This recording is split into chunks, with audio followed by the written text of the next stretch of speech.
Okay, so I'm going to talk about compound polyrhythm, more complex polyrhythms. Now, in my own practice and in my teaching, generally, where's my pencil? Generally, the speed ratios that I use are 7, 5, 3, and 2. So that could be 7 against 5, 7 against 3, 5 against 2, any of these in combination with each other. And that's what I've drilled for the last decade, trying to play 7 against 5, 5 against 3, 7 against 5 against 3, 7 against 5 against 3 against 2, 2 against 7, all that kind of stuff. If you try to go higher to higher primes like 11 and 13, it gets a lot more difficult. And although it's possible, it's questionable as whether it's worth the investment of time. But you can do some higher numbered polyrhythms. There's a sort of cheat way that I've worked out of doing it. So I'm going to explain this to you so that you can do as well, like more complex polyrhythms than just 7 against 5 against 3 against 2. So for example, suppose we want to have 14 against 15.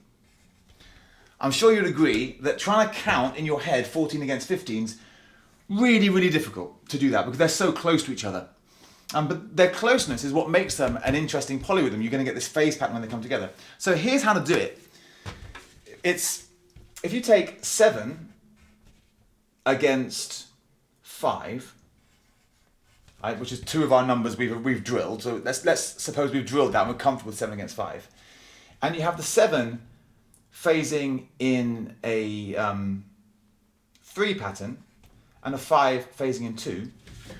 What we're going to get, because 7 times 2 is 14 and 3 times 5 is 15, that means that one thumb, let's say the thumbs for simplicity, the thumb from each of these will form a melody of 14 over 15. So I'll show you how that, because it probably sounds more complicated than it is. Right?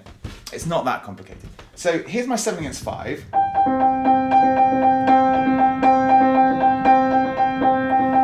And then if I phase them, the top in 3 and the bottom in 2,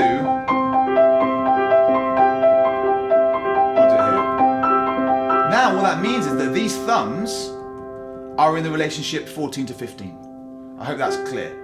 Because 7 times 2 is 14 and 5 times 3 is 15. In any case, you multiply out each by the other's exponent to get the desired polyrhythm. And it's as simple as that. So if I go up for my 7 here, I'm going to go...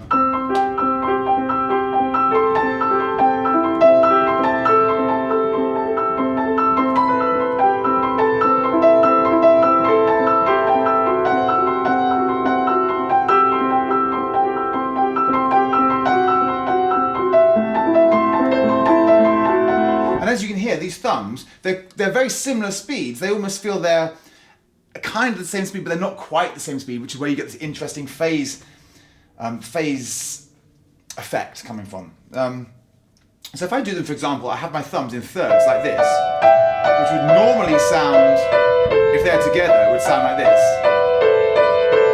If I have them with a 14 over 15, you get a really interesting phase pattern. So,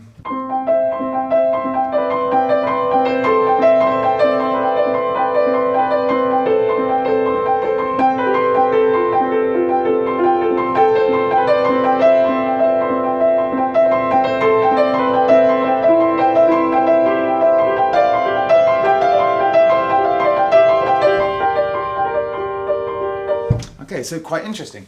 So 14 over 15 is one that I like a lot because it's close. Because they're close to each other, you get this effect of them phasing in and out. So what other numbers could we have? You might ask, what other numbers can we have? Well, first of all, we can't have any numbers that are multiples of 11 or 13 or 17 or any higher primes because we've only drilled the first 4 primes to start with.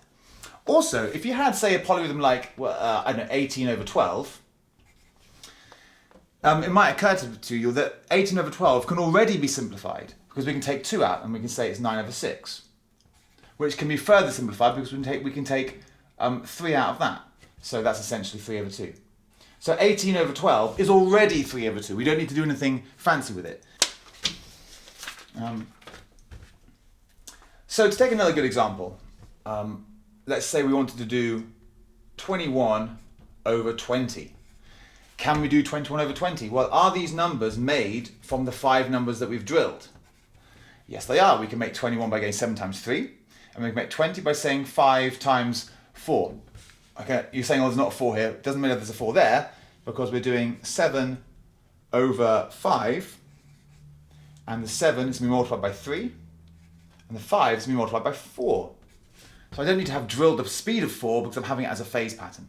So to get 21 over 20 with my thumbs, if I do 7 over 4 and 5 over 3, the thumbs in the middle will make a 21 over 20.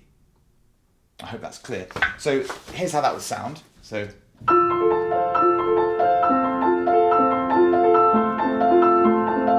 I'll start on the thumb so you can hear how there's 21 of these for every 20 of these before they come back to the beginning. So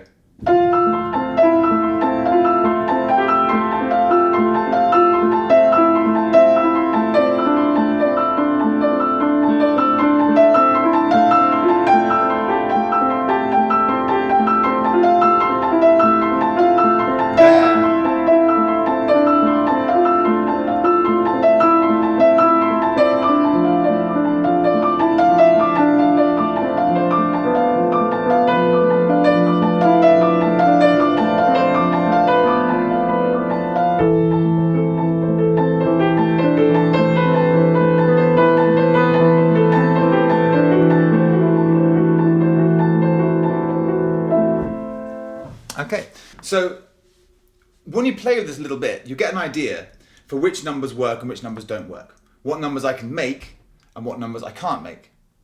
So I can't make any numbers that are multiples of 11 or 13 or 17 or any prime higher than 7 unless I have very cumbersome 11 or 13 or 7 note phase patterns, which I'm probably not going to do. That would be very difficult to make that musically elegant. So there's a limit to what numbers can be made. I can make, for example, 25 over 21, because that would be 5, 7, 5 times 5, 7 times 3. That would work. We see how that works, because 7 times 3 is 21, and 5 times 5 is 25. So we can make those numbers. You couldn't make 21 over 22. Why could you not make 21 over 22? Because 22 is a multiple of 11. So you'd have to have an 11 phase pattern, which would be really, really awkward. So that's the basic general idea, how we can multiply out these numbers to get bigger numbered polyrhythms. And the nice thing as well about that is that you get the scaffolding for which you get. But if the polyrhythm is my thumbs in the middle, 21 over 20, like this,